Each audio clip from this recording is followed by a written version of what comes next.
আমাদের প্রাণপ্রিয় নেতা বিএনপির চেয়ারম্যান আমাদের দেশনায়ক তারেক রহমান আগামী 22 তারিখে বৃহস্পতিবার সন্ধ্যায় তিনি নরসিংদীর মাটিতে পদার্পণ করবেন। সে উপলক্ষে ইতিমধ্যে ব্যাপক উৎসব-উদ্দীপনা স্বতঃস্ফূর্ততা শুরু হয়েছে এবং নেতাকর্মীরা তাদের নির্গম কাজ করছেন।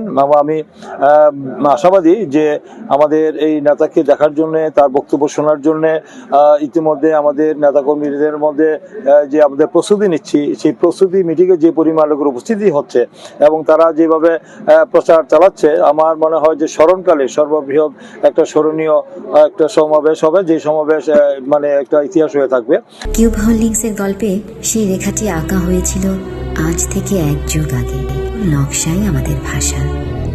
Cube holdings limited.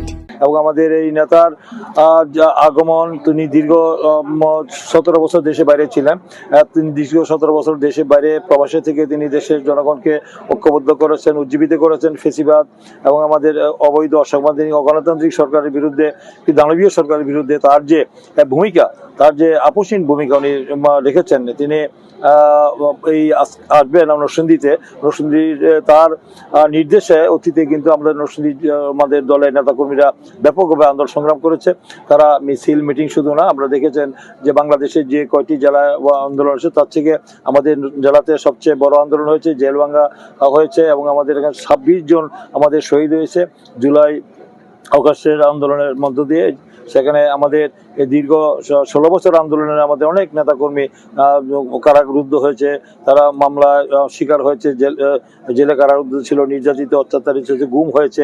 অনেক এই নরসিংদীর আন্দোলন সংগ্রামের অনেক ভূমিকা জাতীয় গণমাধ্যমে প্রকাশ পেয়েছে, আমরা দেখেছেন। সেখানে সেই সঙ্গত কারণেই আমাদের এই প্রাণপ্রিয় নেতাকে দেখার জন্য, তার বক্তব্য শোনার জন্য মানুষের যে আগ্রহ, উৎস-উদ্দীপনা, এটা আমি মনে করি যে প্রায় লোকের সংখ্যা তো ঠিক বলে শেষ করা যাবে না। সকল পর্যায়ের জনগণ উৎসাহ উদ্দীপনার মধ্যে আছেন যে তারেক রহমানকে এক নজর দেখবেন, তারেক রহমানের দিক নির্দেশনামূলক বক্তব্য শুনবেন। অনেক ভালো প্রস্তুতি গ্রহণ করা হয়েছে। সেদিন নরসিংদীতে একটি গণজাগরণ তৈরি হবে। আমাদের নরসিংদী জেলা বিএনপি সভাপতি দানিশ শিশির, নরসিংদী সদরের কান্ডারি খায়রুল কবির খোকন ভাইয়ের নেতৃত্বে নরসিংদী সদরে একটি গণজাগরণ তৈরি হবে ইনশাআল্লাহ। বিগত সালে দেখেছেন আমাদের এই স্থানেই আমাদের আপসীন দেশনেত্রী মরহুম বেগম খালেদা জিয়া এসেছিলেন। নরসিংদীতে উপচে পড়া মানুষের ভিড় হয়েছিল, ঐতিহাসিক সে সমাবেশ হয়েছিল। আমরা আশা করি দীর্ঘ বছর পর আমাদের প্রিয় নেতা আমাদের এই দেশের মাটিতে এসেছেন এবং নির্বাচনী প্রচারণার পূর্ব মুহূর্তে তিনি যে এই নরসিংদীতে একটি আয়োজন করে এই নরসিংদীর মানুষকে গর্বিত করেছেন, তার জন্য আসলে আমরা অত্যন্ত আনন্দিত। তারেক রহমান 22 জানুয়ারি নরসিংদীতে পদার্পণ করবেন। উনি নরসিংদীতে আগমন করবেন, সেটা শোনার পর থেকে আমাদের নরসিংদীর জাতীয়তাবাদী দলের নেতা কর্মীদের মধ্যে অত্যন্ত প্রাণচাঞ্চল্যতা চলছে। আমরা সবাই যার যার অবস্থান থেকে আমরা কাজ করে যাচ্ছি। ওই দিন আমরা একটা বিশাল জনসমাবেশ করার জন্য নরসিংদী জেলা পুলিশ এবং যৌথ বাহিনী সহ আমরা একসাথেই কার্যক্রম করছি। আমরা পুলিশ একসাথে অভিযান করেছে অনেকগুলাই, বিপুল পরিমাণ অস্ত্র এবং তালিকাভুক্ত সন্ত্রাসী গ্রেপ্তার করেছে।